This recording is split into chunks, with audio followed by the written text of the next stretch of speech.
Namaste and welcome, my friends. These last few weeks we've been doing a course called the Brahma Viharas, which is the divine abodes, and it really goes through the basic heart spaces that are expressions of our true nature that we can awaken intentionally. And to begin, this is the third in the series, and you didn't have to listen to the first two, but they're available to you. To begin this one, a story that I love that takes place in a monastery. Many of these classic teaching stories do. And in this one, a novice has just joined the monastery, and he's assigned to help the other monks who are copying the canons and the laws of the church by hand. But he notices that they're copying off of copies. And he's worried about this because he thinks, there could be a mistake, and then they just keep going with the mistake. So he goes to the abbot and describes his concerns, and the abbot says, well, we've been doing this for centuries, my son, but you make a good point. So he goes down deep, deep, deep into the vaults and the cave underneath the monastery where the original manuscript has been saved, and he's gone for hours, and the novice begins to get worried about him. So he goes after him, and he sees the old abbot crying uncontrollably and banging his head against the wall. And in a choking voice, the young man says, well, what's wrong, Father? And choking voice, he says, the word was celebrate.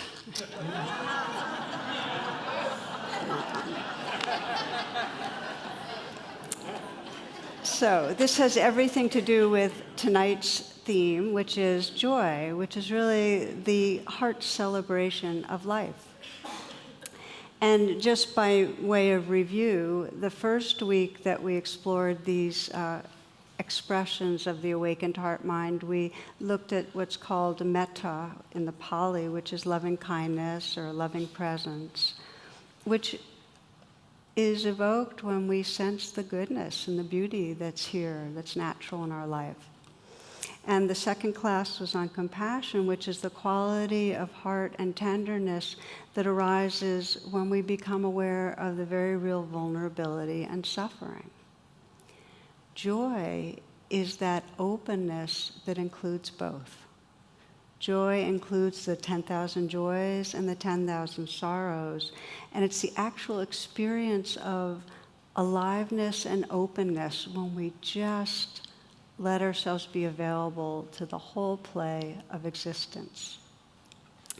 So in Buddhism, when these are taught, these states of heart-mind, often the focus is, the word is mudita, on sympathetic joy, which is when that openness and aliveness is beholding another person's happiness and just celebrating that. So we'll include that, but also more broadly, the heart-mind when we are in joy.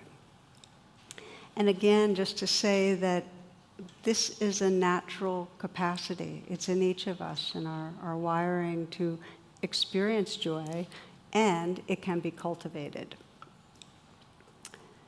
So I'd like to share a quote that has been with me over the years by Andre Gide, which is, know that joy is rarer, more difficult, more beautiful than sadness. Once you make this all-important discovery, you must embrace joy as a moral obligation. Okay. So I want to unpack that a little, because those are strong words. Rare. I recently talked to a student who had listened to a number of classic Buddhist talks on mudita and sympathetic joy, and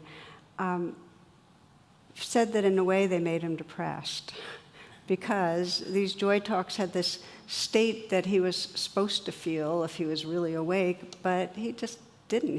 He said, I'm not like a miserable person, but I don't go around with that feeling of celebrating life. And in a way, I thought that was really important to have him say out loud, because so many of us, when we hear talks on happiness or joy, think in some way, well, I could try real hard to be there, but that's just not where I am. And, are we trying to dial ourselves to a different level of experience? And what if I just don't feel it so much? And so I'd be interested in having you take a pause right here at the beginning and checking in. And this is a kind of a close your eyes and reflect for a moment.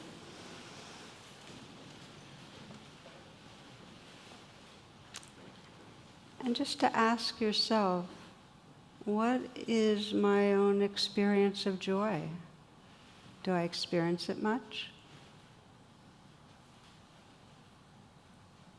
And I'll use the word happiness interchangeably, the kind of happiness that's very embodied and energetic and alive. Do you experience that much? In the last few days, were there moments of real happiness? We sometimes call it happy for no reason, or it's not hitched to the weather being glorious, but just happy, open, alive.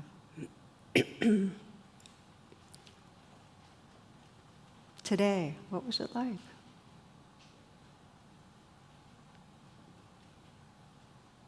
And you might notice for some that there were times of happiness, but it felt a little hitched to things being good. Others, maybe there were moments, but it was kind of short-lived. Feel free to open your eyes when you'd like. To different degrees, we get passing states of feeling that openness and aliveness of joy, and some not. Some have a lot of depression, and that happens too. But it's not so common that we have the trait of joy. We might have passing states, but it's not so common that it's kind of an enduring, accessible part of our being.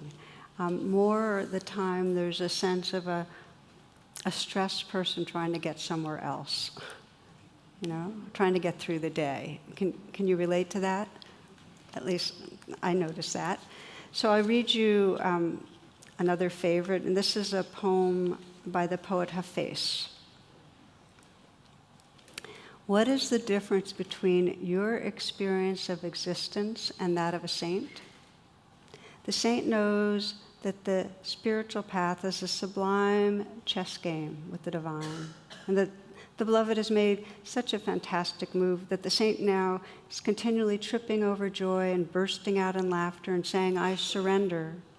Whereas, my dear, I'm afraid you still think you have 1,000 serious moves. 1,000 serious moves. So there's something in us that kind of knows that we get grim and we are kind of leaning forward, looking at what is going to go wrong or what's challenging. It's that thing of life being a problem to solve, rather than a mystery to be lived, that kind of a mindset. And so we get back to André Gide with the word obligation. How could joy be an obligation? And my understanding of the word obligation is in the same way that we feel a commitment to really manifesting our full potential. That just as it's part of our full potential to really open to the suffering of the world and feel that kind of tenderness so that we can respond and be part of our world, it's also part of our commitment to wholeness to open in a way that allows us to feel our love for life. Well, Mary Oliver puts it this way. She says, my work is loving the world. My work is loving the world. I'll read a little bit more. She says, am I no longer young and still not half perfect? Let me keep my mind on what matters, which is my work, which is mostly standing still and learning to be astonished, which is mostly rejoicing since all ingredients are here.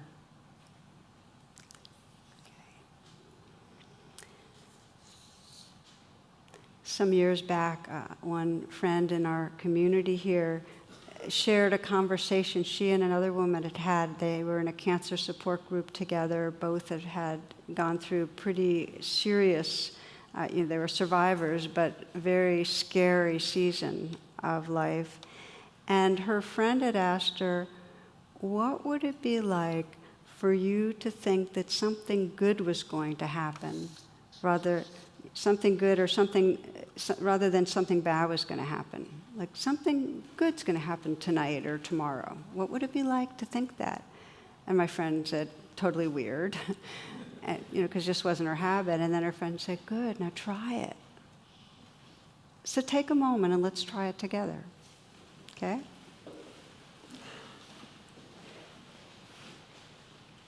So we're pausing together and sensing, okay, today or tonight or tomorrow, these next days, there's something very enriching or enlivening that's possible, that can happen.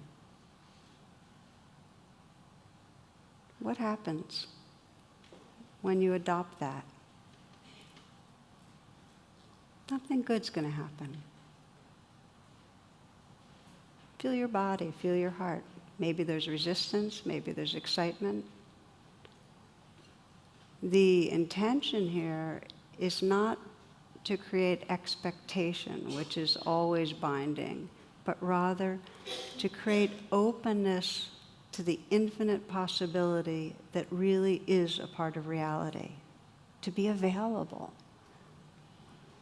Now the reason, and you can open your eyes if you'd like, the reason I'm bringing this up is because in happiness research, and there's a ton of it now, as many of you know, one of the common denominators of those that are deemed happy is a sense of choosing happiness.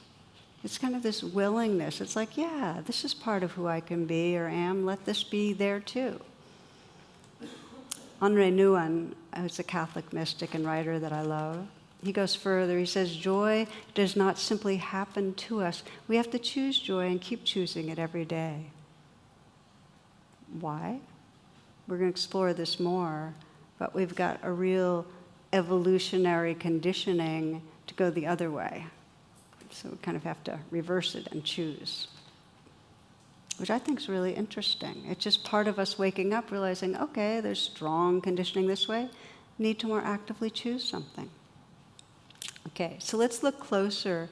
And the inquiry I'd like to invite you into is the question of really what is between me and feeling more joy in my life. And it's a question I'm hoping that you'll engage in with real curiosity, not judgment, as we sense, well, what blocks it? I mean, if joy is this feeling of openness and aliveness, it's embodying happiness, it's not mental. What gets in the way? So we need to shine the light of awareness. If we're to wake up out of the trance that keeps us grim, we have to look at it some, which is what we're doing.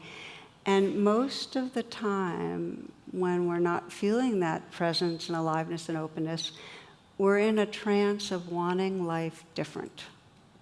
There's this bottom line perception that it shouldn't be like it is, it should be different to be okay.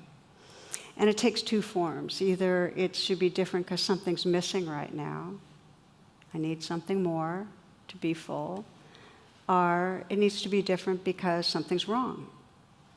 So we're just gonna take them one by one, and I invite you to listen for where in your own life the something's missing or something's wrong trance is there, because if you can start noticing it, you can unhook. Okay? All right. So something's missing. My favorite way of thinking about this is if only mind.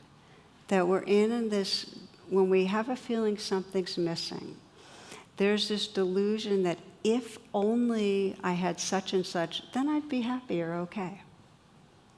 And we do if only with real big things, if only I had the right partner, or if only I had the right job, or if only I could have a child, like real big ones. We have this sense that if we had that, then we'd be happy. So you might just sense where that is true for you. If only I was really healthy. I mean, there's things that you'd think, well, yeah, it sounds like it could make someone happy, but hang on, because what we find out is that if onlys don't work. And I'll get into that in a moment. A lot of our if onlys come up when we're comparing ourselves to each other. We see somebody else that is being really successful in a certain way, or that has, the perfect family, or the perfect body, or in some way is meditating and exercising a lot. Well, if only I could do that. I mean, even the really good-sounding if-onlys, they can be troublesome, okay? And then we do if only in a more subtle way throughout the day. Oh, if only I could sleep a little bit longer. If only I could get a seat on the subway, or if only there wasn't traffic, or if only I could get this project done, or if only so-and-so would do their part, or if only I could get home before the traffic, or if only I could have that glass of wine, or another bowl of ice cream. There's these little background if-onlys that move us through the day. When we're in if-only mind, whether it's for the partner or for the bowl of ice cream or whatever, we're leaning forward, okay? We're not in the one place where we can actually find true happiness and openness and presence. We're leaning forward. And when it's a habit, we're always on our way somewhere else. We always think we should be doing something else. We think life should be different. And that's a habit that I call it insidious, because if it's a habit, it means we're going to be at the end of our life and we'll have if only'd ourselves right through to the end. So there's if only mind. And then there's the other side of the trance, which is something's wrong. Now with only mind, we're leaning forward. If only, we're on our way somewhere else. When we're in the something's wrong mode, we are pushing away and contracting inward. We're still not available. It's just a different type of pulling away. There's trouble around the corner. We're doing our 1,000 serious moves, okay? So what does the something's wrong look like? We're in that mode when we're blaming other people for what they're doing wrong. Like, how often do we have a filter and somebody else we're holding with resentment? I always think of Charlotte Joko Beck, a Zen teacher, who says that our inability to forgive, to drop blame, is correlated to our inability to feel joy. If our heart space is such that we're feeling resentful, we're just not going to feel joy. So we start looking, well, how much do we go through the trance of something's wrong with you or the world? Then there's the something's wrong with me. And the reality is, if we're in the trance of unworthiness, any level of aversive self-judgment, we can't embrace each other and our world in a real open-hearted way. It can be mental, but we can't really love life. Any turning on ourselves. So we need to bring it above the line. And a story of this that I got permission to share from Janet, who's my assistant, who many of you know is part of our community here. I was driving somewhere and we were talking while I was on the phone. And we were on the phone while I was driving, and she was telling me the kind of catching me up on the status of she has a million projects that she does at once, including getting these talks out there, and juggling a lot. And she was basically letting me know that she didn't feel like she was doing justice to all her many projects. There could be more blog posts and so much more to do on the web and refining the site, and how she was falling short on many fronts. Basically not enough, something's wrong with me. And so I did what I did and said, you just have to know, I just so appreciate what you're doing, and you're doing a great job. And do you know how many people around the world get these talks and are so grateful. It didn't make a dent. Yeah, but this thing has been waiting for 3 months and so on. So I don't know how it happened, but I just started singing to her. I'm not enough, I'm never enough, something's wrong with me, I can't get things right. Soon she joined in, we even tried harmonizing, I'm never enough, I'm never, you can join in if you want to, it's something's wrong with me. We went on and on. Anyway, then we started laughing and the dopamine started flowing, and she wasn't in trance, we were in a different kind of trance. It was a happy trance, But you get the idea that sometimes it takes a lot to shine the light on it, and sometimes we need each other's help. But it can be a life habit of being turned on ourselves or each other and blocking the joy that's possible. So, we have a set point, a happiness set point.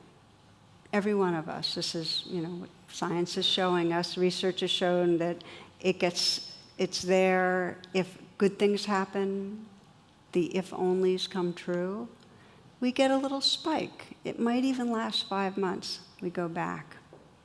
Really, the partner, the lost weight, the job, we go back. We have a down. We lose somebody dear. The thing that the something's wrong we most didn't want to have happen. We dip, we come back, and that's unless it's super extreme. With super extremes, we can really shift. But mostly, we have a set point. And what sustains the set point? Our habits of thinking is part of what sustains it, the main thing that I think sustains it. If you think about what you thought about today, what were the main thoughts going through your mind? Whatever you're thinking creates a certain biochemistry in the body. And then that biochemistry then creates more of the looping it's a looping of the thoughts. So we sustain a happiness set point because of the kind of things we think about and pay attention to. And if we're honest, a lot of our thinking has to do with planning and worrying and judging, A lot of our thinking is something's wrong or something's missing on some level. And so we start noticing how we keep thinking, well, I want this and this, if I can just get this project done, and then I can speak for myself, something gets completed, and it's no time. I thought that would make me feel better before I'm fixated on the next thing. Man on a California beach is praying to God, Lord, grant me one wish. The sky darkens and there's the booming voice, you've lived a good life, I'll grant you a wish. And so he says, please, Lord, build me a bridge to Hawaii so I can drive over whenever I want and see the beauty and alleviate stress. And the Lord says, well, that's pretty materialistic, and plus it's a huge endeavor to get all the steel and the concrete. How about taking your time and coming up with another wish that's a little more, something that's more from the heart? So the man's kind of pondering this, and he goes, okay, I've got it. I wish I could understand women and know what really, really makes them happy.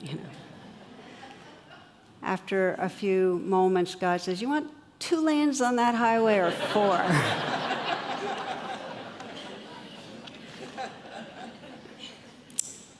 The deeper question is understanding happiness itself, and really what changes that set point. What allows us to get out of our habits of thinking and our habits of planning and worrying and judging, something's wrong, something's missing, and come into presence so we can be available to what's possible.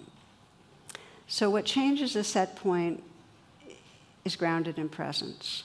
And it's sometimes described as unconditional presence, the moments that we're unconditionally present, that we open. Anthony DeMello puts it this way. He says, when there's absolute cooperation with the inevitable, okay? We just open to how it is. I like Dorothy Hunt saying, the heart space where everything that is welcome. It's that openness to life that we're training in when we practice mindful awareness. We're training to have things arise inside us, and rather than pushing them away or grasping on, just being with moment to moment. That is the power of the training. Now, I just want to pause here and say, unconditional presence doesn't mean that we don't seek the partner of our dreams or the job of our dreams or any of our if-onlys. We still are going to go for what we want.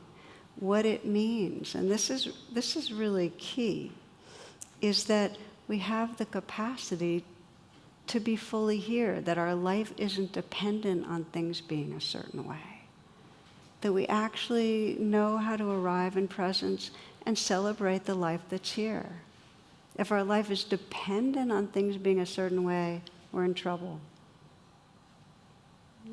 We're just not going to find that freedom, that happiness. And so there's a deep wisdom in this, that everything keeps changing. There's inevitably going to be ups and downs. Our bodies are going to get sick, and some of us who are fortunate to get old will get old, and they'll die. We'll lose the beings we love.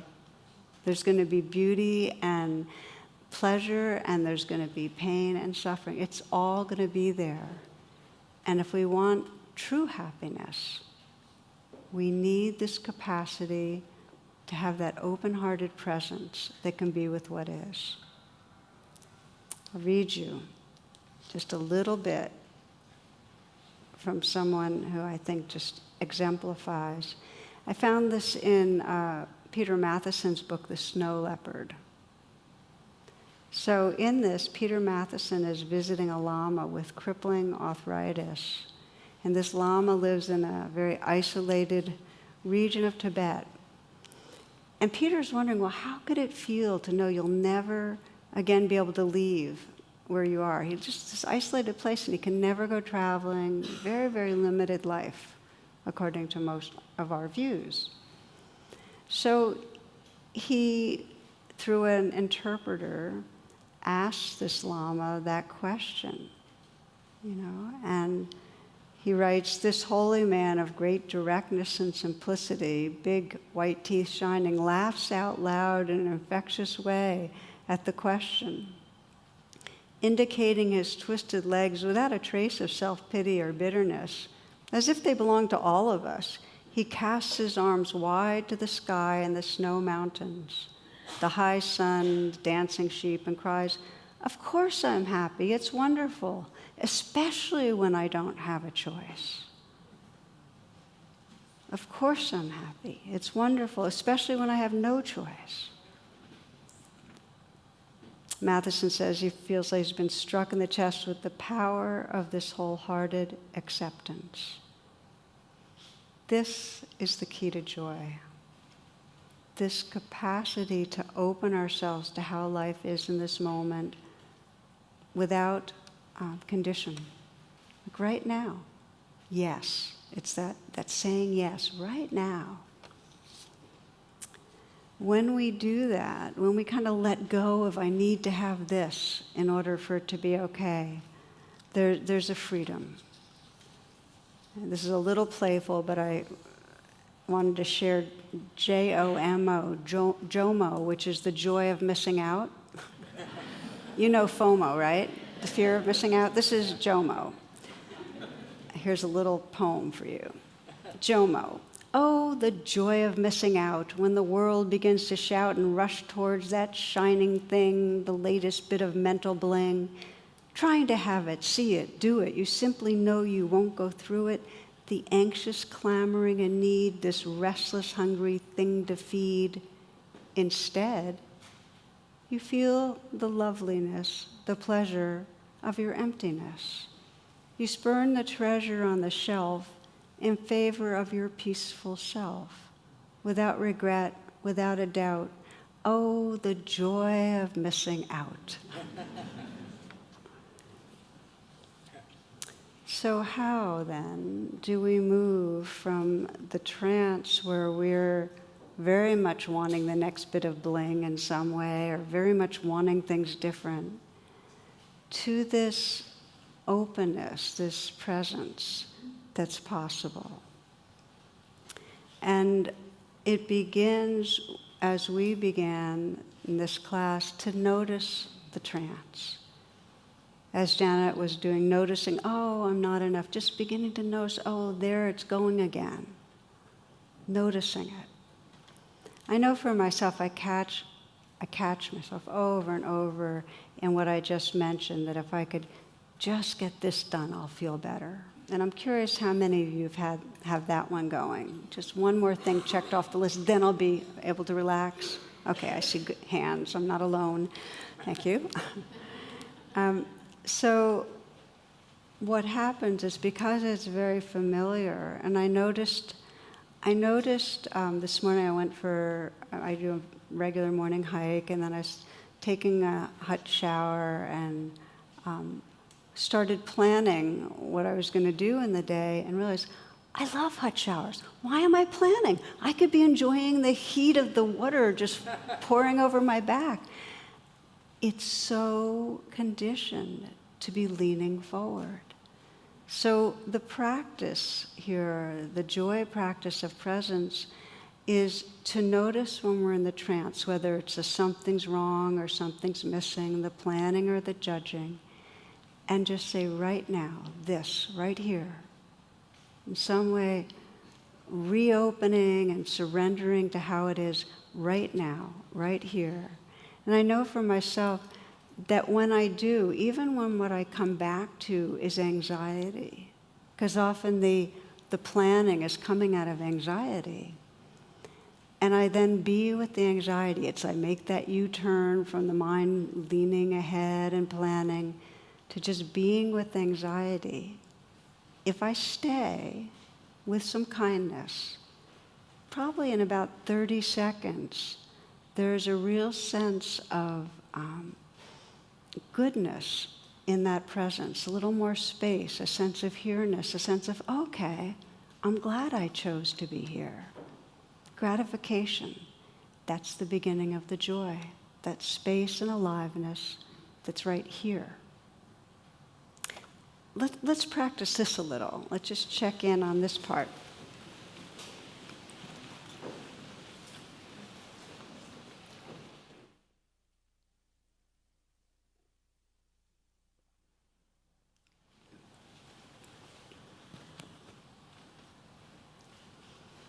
So in this pause, I'd like to invite you to scan and sense where you might have some if-only mind in your life, where you're wanting something different, and where that may affect a lot of your moments, where you find you're very regularly trying to have something more, whether it's getting a project done, or whether it's you're waiting and excited about having something, a new possession, or a different job, or something change in an important relationship, or somebody else change, and be more who you want them to be. Somewhere that you want life different.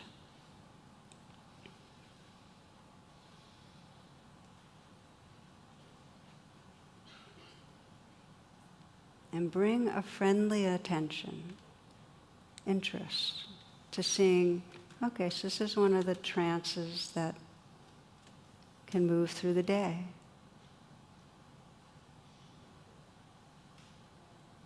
Could be that you want your health to be different. Or you want someone to treat you differently.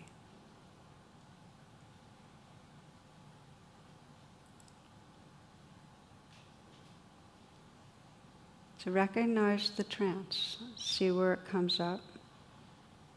What's it like when you're wanting things differently? See if you can go inside it a little, get familiar. Because the more you're familiar,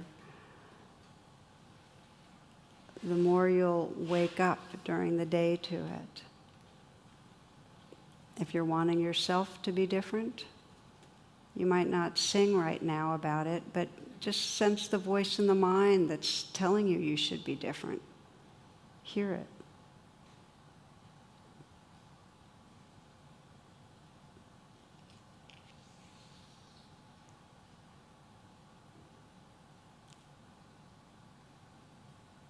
The nature of trance is our whole perceptions get narrowed. Notice how that is, that when you're really wanting something different, wanting another person different or yourself different, how your mind is narrowed and your heart has contracted.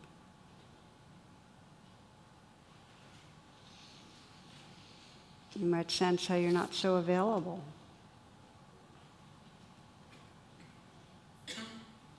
Sense how your body feels when you're wanting things different, the dissatisfaction, the anxiety, the unpleasantness of that.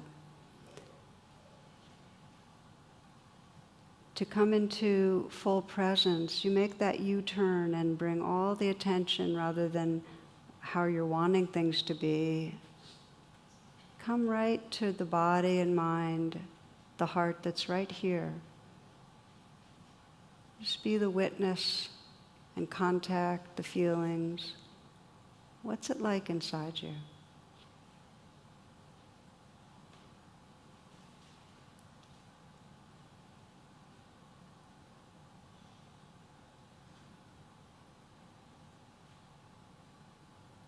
Notice that you can deepen presence if you add a kindness to it. For some, it helps to put the hand on the heart. Just a sense that you're keeping company, inviting yourself into that presence, that unconditional presence with what's right here. The heart space where everything that is welcome. And just letting life be.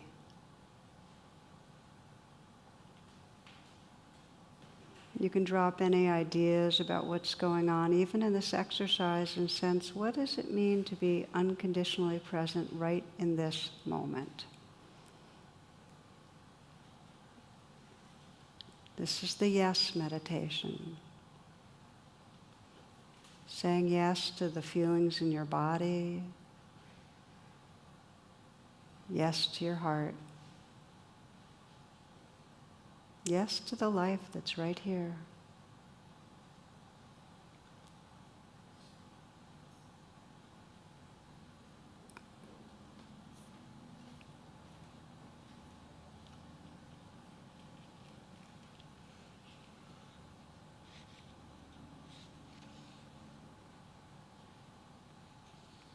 And take a few full breaths. And if you'd like to open your eyes, please do. If you'd rather meditate with your eyes closed, it's fine. So the first pathway that really is the grounds of joy is just coming right into presence with what's right here. And if you're in the midst of the trance, presence will often have some layers of unpleasantness, the anxiety that was driving you. Coming right into unconditional presence. And the key word is yes. You're saying yes to the life that's here. It's the heart space that everything is welcome in. Now there's a second pathway to joy I want to bring in that I spoke to a little bit earlier. It's sometimes described as gladdening the mind, where you're on purpose paying attention to what will bring up joy. And the reason it's important, because we have such a leaning towards paying attention to what blocks joy. We have such a leaning towards where problems are, where trouble is, that we're actually countering the negativity bias with gladdening the mind. Does that make sense?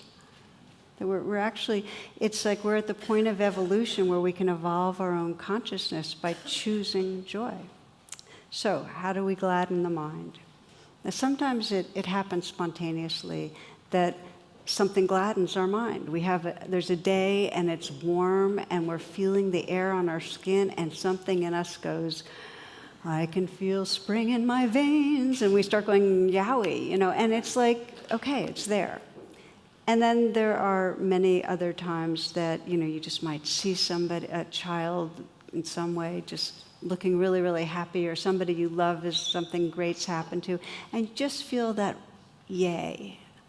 So there's spontaneous ways that that the mind gets gladdened. There's also a way that we can, on purpose, gladden our minds. And you can gladden your mind by doing things that you love to do, by going to beautiful places or being with people you love to be with, whatever it is, gardening or listening to certain music. That's one way.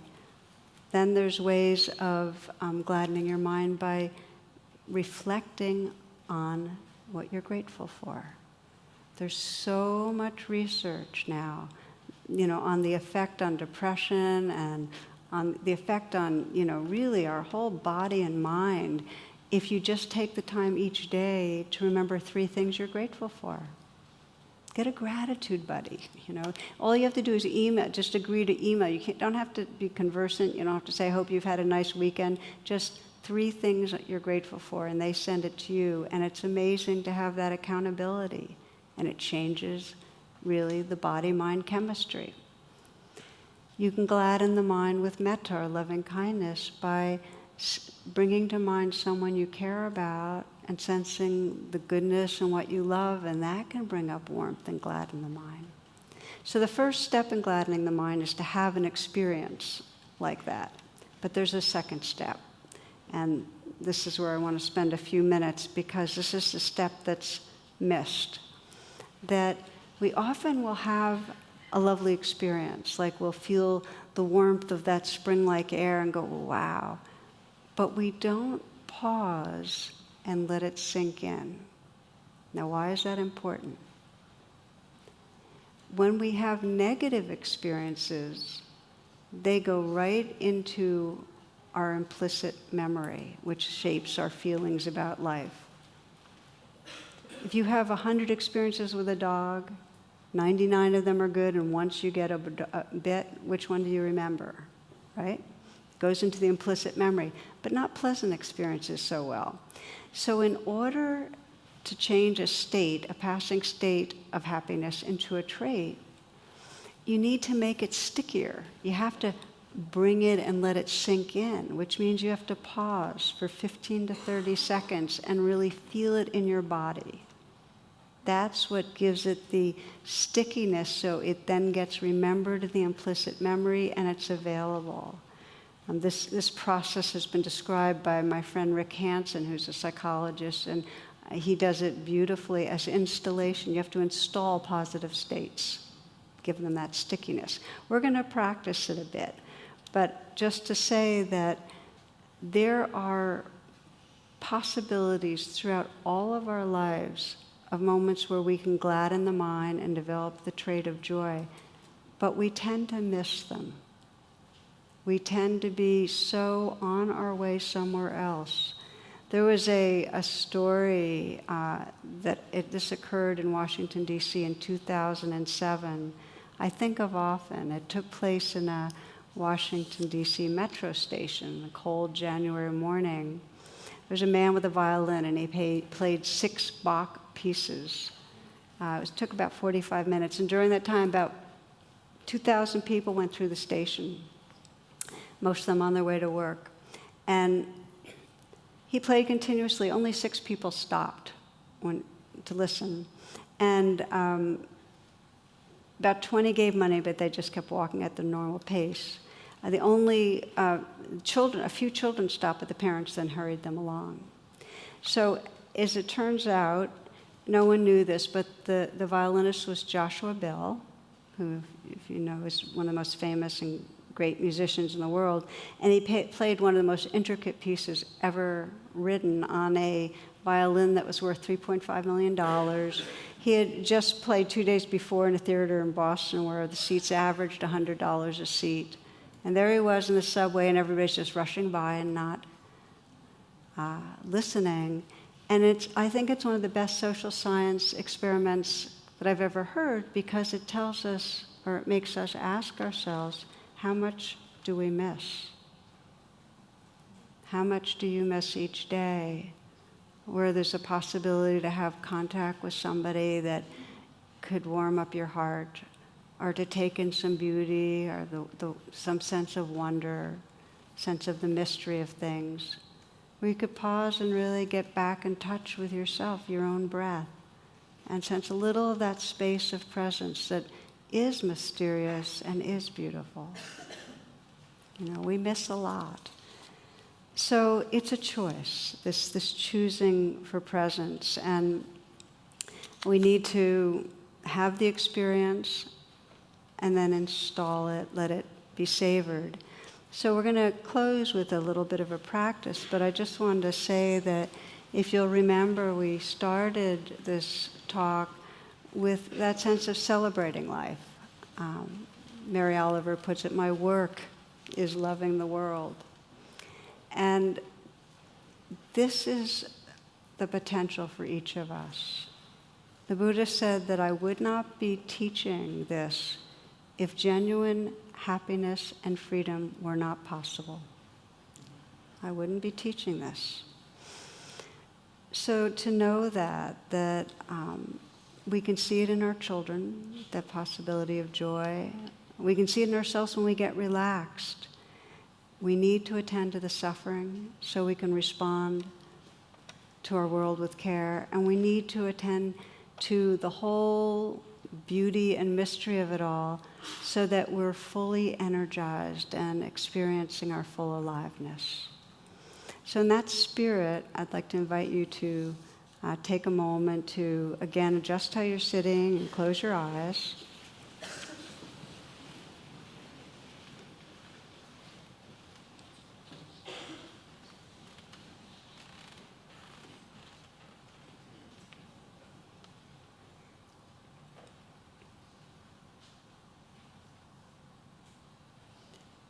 So we begin with just a little gladdening the mind by bringing to mind someone that you love that's an uncomplicated love. It could be a child or a dog, friend.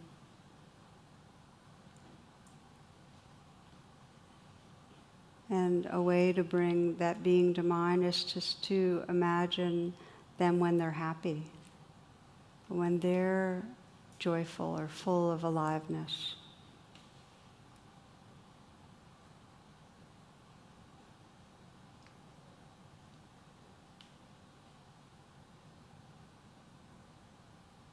Imagine them when they're full of love, when they're showing their affection.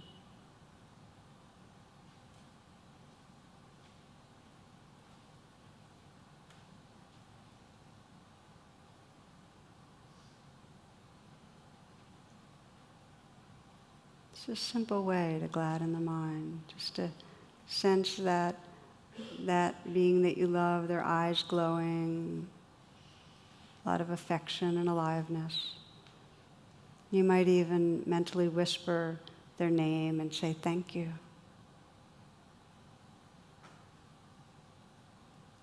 Just feel your heart. Just feel the spreading of warmth. Kind of let it soak into you, that warmth and the tenderness. Kind of like water being absorbed into a sponge.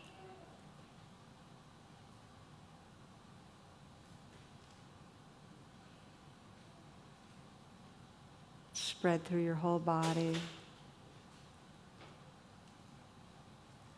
And then just letting go of any ideas about anything, just opening to the presence that's here.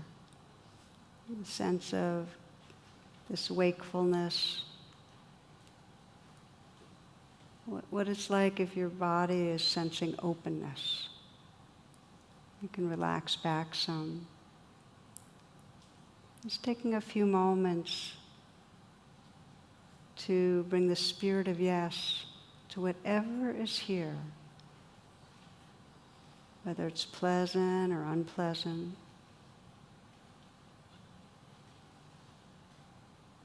Whether there's numbness or sensitivity, happy or sad. That yes, that agreeing, absolute cooperation with the inevitable. It's what's here.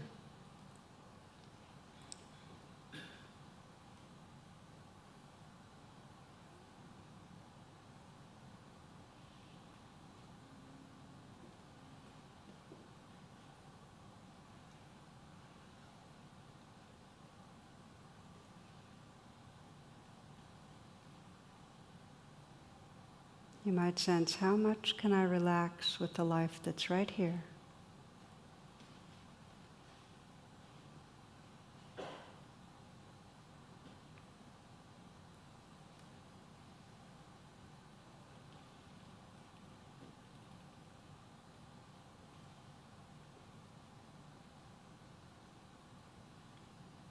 And you might sense what it would be like in this moment to really sense that heart space where everything that is welcome.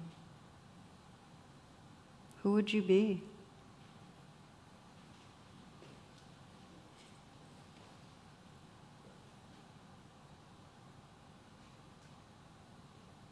How might that affect your life?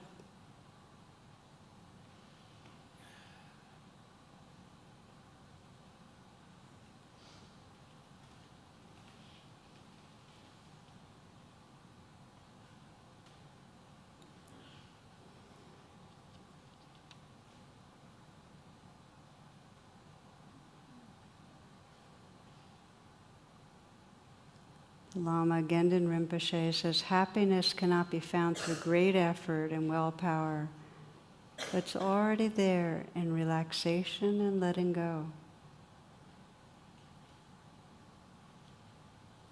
As soon as you relax, the grasping space is here, open and inviting and comfortable.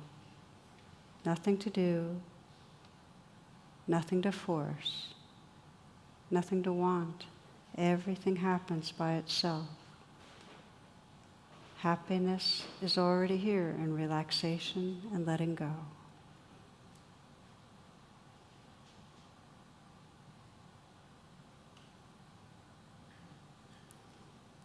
Namaste, and thank you for your attention.